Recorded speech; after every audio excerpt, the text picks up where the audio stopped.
নবীজি সাল্লাল্লাহু আলাইহি ওয়াসাল্লাম বলেন, রমজান মাস হলো গুনাহ ছাড়ার মাস।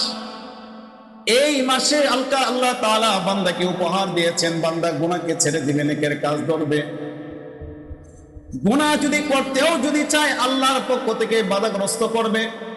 বান্দা গুনাহ করতে পারবে না, গুনার দিকে ধাবিত হবে আর চিন্তা করবে এই রমজান মাস চলে আসছে, রমজানে আমি রোজা রেখেছি, রোজা রাখা অবস্থায় গুনাহের কাজ করা যাবে না, আল্লাহর পক্ষ থেকে নিষেধ করা আছে। আল্লাহ পাক রব্বুল আলামিন এমন এক মেডিসিন এই মাসে যখন প্রবেশ করা হলো, প্রবেশ করার সঙ্গে সঙ্গে আল্লাহ তাআলা এমন এক মেডিসিন চতুর্দিক দিয়ে ছেড়ে দিয়েছেন। বান্দা গুনাহ করতে চাইলেও গুনাহ করতে পারে না, প্রকাশ্যে গুনাহ করতে পারে না। কোনো বান্দাও যদি গুনাহ যদি করতে চায় পর্দার আড়ালে করে, রাস্তাঘাটে গুনাহ করতে পারে না। আল্লাহ পাক রব্বুল আলামিন বলেন, এই রমজান মাসকে আমি দিয়েছি বান্দা তার জীবনের গুনাহকে মিটানোর জন্য, গুনাহকে ছাড়ার জন্য, নেকের কাজকে ধরার জন্য।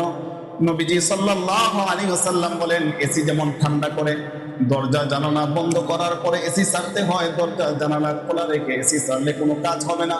আল্লাহর নবী বলেন, রোজা রাখা অবস্থায় যদি কোনো বান্দা নামাজ যদি না পড়ে, গুনাহের যদি কাজ করে, তাহলে এই রোজা বান্দার জীবনের কোনো কিছু পরিবর্তন করতে পারবে না, কোনো পরিবর্তন আনতে পারবে না। যদি আল্লাহর বান্দা রোজা রাখা অবস্থায় গুনাহের কাজ যদি পরিহার যদি না করে।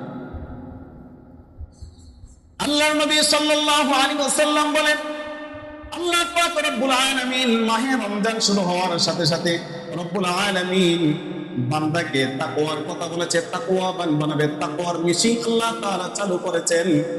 যেই বান্দা এই তাকওয়ার মেশিন চালুর মধ্যে পড়ে থাকবে, সেই বান্দার জীবনকে আল্লাহ তাআলা পরিবর্তন করাবে। সবাই পরিবর্তন হবে না। কুতিবা আলাইকুমুস সিয়াম কামা কুতিবা আলাল্লাযীনা মিন ক্বাবলিকুম লাআল্লাকুম তাত্তাকুন। আল্লাহ তাআলা এই রোজার মাধ্যমে বলেছেন বান্দা মুত্তাকি হবে।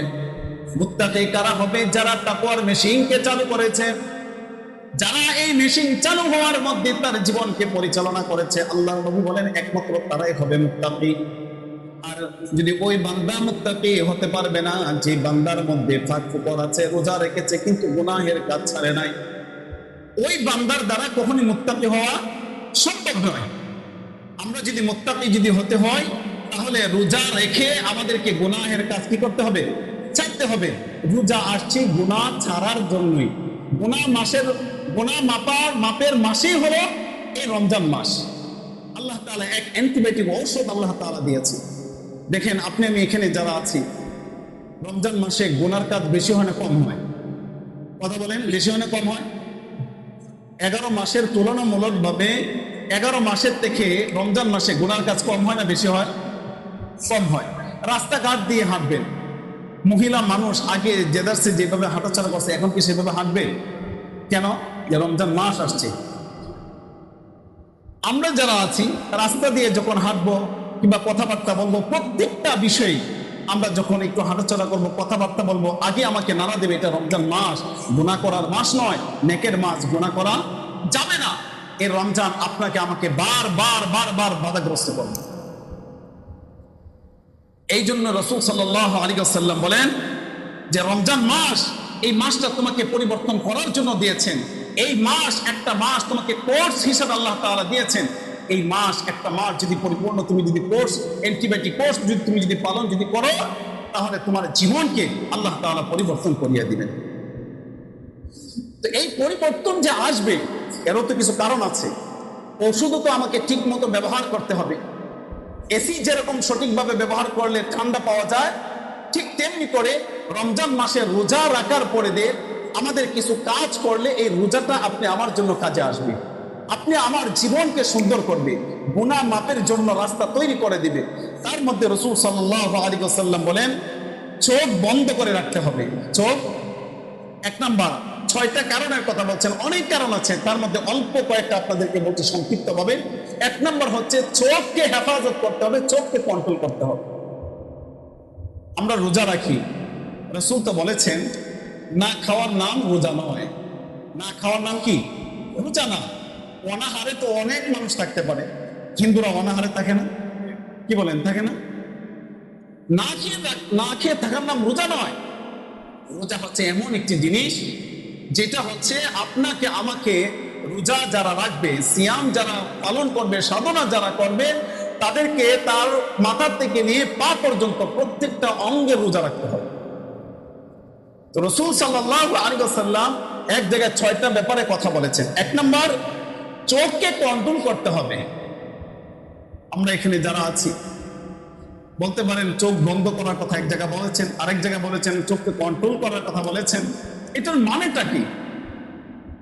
আল্লাহ রাব্বুল আলামিন এই চোখ দিয়েছেন গুনাহ করার জন্য না নেকের কাজ করার জন্য? ভালো জিনিস দেখার জন্য না খারাপ জিনিস দেখার জন্য? আমরা রোজা রাখতেছি, এরপরেও এই চোখ দিয়ে আমরা খারাপ জিনিসের দিকে তাকাচ্ছি কি তাকাচ্ছি না? রাসূল সাল্লাল্লাহু আলাইহি ওয়াসাল্লাম বলেন চোখের হেফাজত করো। আল্লাহ তাআলা নামাজ হেফাজতের কথা কোরআনের মধ্যে বলেছেন, অন্য অন্য জায়গার মধ্যে তার প্রত্যেকটা বডির হেফাজত করার কথা বলেছেন। আল মুসলিমু মান সালিমাল মুসলিমুনা মিন লিসানিহি ওয়া ইয়াদিহি। নবীজি সাল্লাল্লাহু আলাইহি ওয়াসাল্লাম বলেন তোমার প্রত্যেকটি অঙ্গ প্রত্যঙ্গের দ্বারা যেন অন্য মুসলমান শান্তি পায়। এর মানে হচ্ছে আল্লাহ নবী সাল্লাল্লাহু আলাইহি ওয়াসাল্লাম বলেন আল্লাহ পাক রব্বুল আলামিন তোমাকে যে অঙ্গ দিয়েছেন সেই অঙ্গের হেফাজত করো। তার মধ্যে অন্যতম হলো চোখকে হেফাজত করো। রোজা রেখেছো, রোজা রেখে খারাপ দিকে তুমি তাকিয়েছো, দৃষ্টিকে তুমি খারাপ দিকে তুমি দেখছো। এই চোখ দিয়ে এমন কোনো জিনিস দেখা যাবে না যে জিনিসের দ্বারা আমার গুনাহ হবে। রোজা রাখা অবস্থায় আমাকে এই চোখকে হেফাজত করতে হবে। চোখের হেফাজত অনেক মূল্যবান এক জিনিস। দেখার মাধ্যমে গুনাহের আগ্রহ জন্মায়, আকাঙ্ক্ষা জন্মায়। দেখার মাধ্যমে গুনাহের বোঝা ভারী হয়। আমরা টিভি দেখি, সিনেমা দেখি, যা কিছু করি প্রথমে চোখ দিয়ে দেখি, ঠিক না? চোখের মাধ্যমে দেখার পরে মনের মধ্যে কল্পনা আঁকে, তারপরে অনেক কিছু তামান্না আমার ভিতরে জন্ম নেয়। রাসূল বলেছেন তোমার চোখকে তুমি হেফাজত করো, কন্ট্রোল করো। 2 নাম্বার হলো কানকে কন্ট্রোল করো। আল্লাহ পাক রব্বুল আলামিন এই কান দিয়েছেন কোরআনুল কারীমের তেলাওয়াত শোনার জন্য, আযানের ধ্বনি শোনার জন্য, ভালো কিছু শোনার জন্য। আল্লাহ পাক রব্বুল আলামিন প্রত্যেকটা অঙ্গ প্রত্যঙ্গ দেওয়ার পরে প্রত্যেকটা অঙ্গের সম্পর্কে বলেছেন তুমি এই অঙ্গকে তুমি এইভাবে ব্যবহার করো, এই কাজে তুমি ব্যবহার করো। যেমন কান শোনার শক্তি আল্লাহ পাক দিয়েছেন, চোখের দেখার শক্তি, দৃষ্টির শক্তি আল্লাহ পাক দিয়েছেন। আল্লাহ পাক বলছেন তোমার কানকে তুমি কন্ট্রোল করো, তোমার কানকে তুমি হেফাজত করো। রোজা রাখা অবস্থায় এমন কোন জিনিস তুমি কান দিয়ে শুনবে না যে রোজার মধ্যে তোমার ব্যাঘাত ঘটে যায়, রোজার মধ্যে তোমার ছিদ্র হয়ে যায়। এমন কোন জিনিস তোমার কান দিয়ে তুমি শ্রবণ করবে না, কান দিয়ে তুমি শুনবে না যে জিনিসের দ্বারা তোমার রোজাটাকে নষ্ট করে দেওয়া হয়। অথচ আমরা তো রোজা রাখা অবস্থা, রোজা না রাখা অবস্থাও কান দিয়ে ভালো কিছু শুনি না, বরং খারাপ জিনিসটা বেশি শুনি।